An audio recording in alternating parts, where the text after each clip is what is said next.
नमस्कार, मैं वीरेंद्र आनंद एक बार फिर लेकर आया हूँ शिव शक्ति भक्ति गंगा की ओर से एक सुंदर सी कथा, जिसे पेश करने जा रहे हैं आदरणीय पंडित गोल्डी शर्मा जी। आप इस कथा का आनंद उठाएं। ओम नमः शिवाय।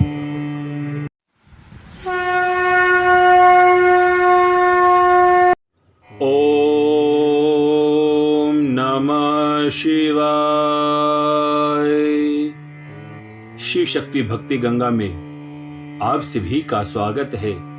आइए एक और सुंदर सी कथा के साथ इस सफर को प्रारंभ करते हैं। दूर देश के एक राजा जो सदा ही अपनी प्रजा का पालन किया करते थे, बड़ी श्रद्धा के साथ और उतनी ही श्रद्धा के साथ ईश्वर की भक्ति किया करते थे। ईश्वर की भक्ति में सदा तत्पर रहते थे। उसकी भक्ति को देखकर एक बार प्रभु ने उसे दर्शन दिए और कहा कि मैं तेरी भक्ति से बहुत प्रसन्न हूं, मांगो क्या इच्छा है तुम्हारी। तब राजा कहता है कि प्रभु, आपकी कृपा से मेरे यहां सब कुछ बहुत अच्छे से चल रहा है। आपकी कृपा दृष्टि हम सब पर बनी हुई है, लेकिन फिर भी मेरी एक इच्छा है कि क्या कि जिस प्रकार आपने मुझे दर्शन दिए हैं, उसी प्रकार जो मेरी प्रजा है उसको भी आप एक बार अवश्य दर्शन दीजिए। प्रभु कहने लगे कि ये तो संभव नहीं है, लेकिन राजा जिद करने लगा, हट करने लगा। अब अपने सबसे प्रिय साधक की हट को देखकर प्रभु ने कहा कि ठीक है, कल सुबह प्रातः तुम पीछे पहाड़ी वाले जगह पर आना और मैं वहीं पर पहाड़ी के ऊपर खड़े होकर सभी को दर्शन दूंगा। कि ठीक है महाराज। और प्रभु वहां से अंतर्ध्यान हुए। राजा ने अपने पूरे राज्य में ढिंडोरा पिटवा दिया कि कल सुबह प्रातः काल पहाड़ी पर प्रभु हमें दर्शन देंगे, सभी ने चलना है। प्रातः काल हुई, राजा ने अपनी पूरी प्रजा को इकट्ठा किया और पहाड़ी की ओर चले। जैसे ही पहाड़ी की तरफ बढ़े तो क्या देखते हैं कि एक तांबे के सिक्कों का पहाड़ जो है वहां पर था। अब तांबे के सिक्कों का पहाड़ देखकर उसकी प्रजा वहां पर दौड़ने लगी। राजा ने सबको रोका कि तुम कहां जा रहे हो? हम तो प्रभु के दर्शन करने जा रहे हैं, ये मोह माया छोड़ दीजिए। लेकिन कुछ लोग रुक गए और कुछ ने माने नहीं। उन्होंने सिक्कों से अपने थैले भरे और अपने घर को लौट गए। राजा दुखित हुआ, कुछ और आगे बढ़े तो क्या देखते हैं कि चांदी के सिक्कों का एक और पहाड़ वहां पर खड़ा था। अब जो बाकी बचे थे, कुछ लोग फिर दौड़े। राजा ने फिर रोका, कुछ रुके, लेकिन जो लालची थे अधिक, उन्होंने अपने थैले भरे और थैले भरकर वापस लौट चढ़े। राजा दुखित होकर और थोड़ा से आगे बढ़ा तो क्या देखते हैं कि सोने के सिक्कों से बना पहाड़ जो है एक और खड़ा था। अब बाकी प्रजा जो बची हुई थी वो सभी उसकी ओर दौड़ी और अपने सभी थैलों को भरकर, बोरों को भरकर उन्हें वापस अपने प्रदेश की तरफ, देश की तरफ लौट पड़े। राजा दुखित हुआ, देखो कितने लालची हैं ये लोग। मैं तो इनको प्रभु के दर्शन करवाने ले जा रहा था, प्रभु से बढ़कर ये चीजें कहाँ हैं?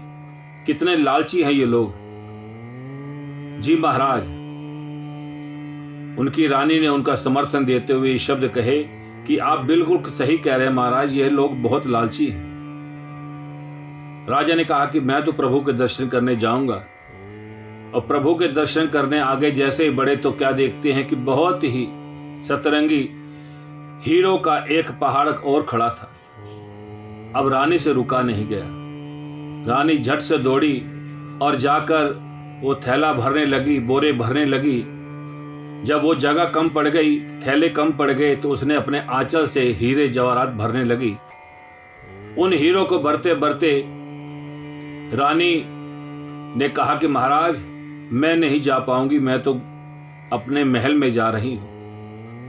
रानी का लोभ देखकर राजा को क्रोध भी आया और उस पर दया भी आई कि एक राजा की पत्नी होते हुए भी इसके अंदर भी कितना लोभ है। राजा दुखित मन से आगे बढ़ा तो वहां प्रभु पहाड़ पर खड़े होकर मुस्कुरा रहे थे कि कहां है तुम्हारी प्रजा राजा। राजा शर्म से निगाहें झुकाकर खड़े हो गए। प्रभु मुझे क्षमा कर दीजिए, जिनके लिए मैं आपसे प्रार्थना कर रहा था आज वही मोह माया में पड़कर, धन के लालच में पड़कर आपके दर्शन नहीं कर पाए। तो प्रभु ने कहा कि हकीकत में ये मोह माया में पड़कर जो इंसान मोह माया के अंदर पड़ा रहता है, अपने पांच विकारों को अपने से दूर नहीं कर पाता है, वो मेरी प्रेम और मेरी कृपा से हमेशा ही दूर रहते। और जो अपने पांच जो दुश्मन हैं, काम, क्रोध, मद, लोभ, मोह में रहते हैं, उनकी कृपा बिल्कुल नहीं होती। प्रभु की कृपा उन पर कभी नहीं होती है। और जो इनसे दूर रहते हैं, प्रभु की कृपा सदा उन पर बनी रहती है। तो मेरे इस कहानी का यही सार है कि हमें प्रभु ने जन्म दिया है। ये पंच तत्वों से बना शरीर प्रभु ने हमें दिया है। अगर इस पंच तत्वों में बैठकर हम प्रभु का सिमरन नहीं कर सकते तो हमारा जन्म लेना ही बेकार है। धन, ये ठीक है कि धन इंसान के लिए जरूरी है, लेकिन उससे भी बहुत ज्यादा जरूरी है जो हमें जन्म मिला है, मोक्ष। अपने जीवन काल में कुछ पल ऐसा जरूर निकालिए कि प्रभु का सिमरन जरूर कीजिए, क्योंकि सिमरन से ही हमारे सब कष्ट दूर हो जाते हैं। आइए इस कथा को यहीं समाप्त करते हुए आप सभी से विदा लेता हूं।